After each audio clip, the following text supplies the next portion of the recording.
وهذا الجحر اللي هم ينخشون فيه. والهدهد حصلت هدهد اثنين.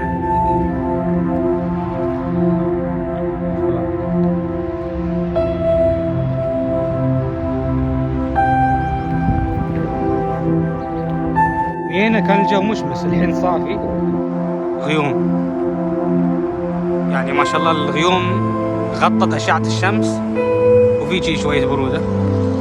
هذا بستان حديقة صقر في راس الخيمة.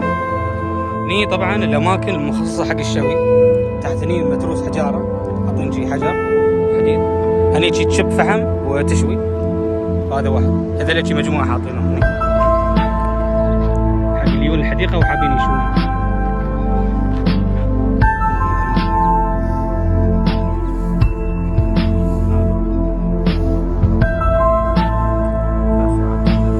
يمكن يصب مطر ونحن بعدنا في الحديقة. حلو، حديقة الشيخ صقر ما شاء الله. المطر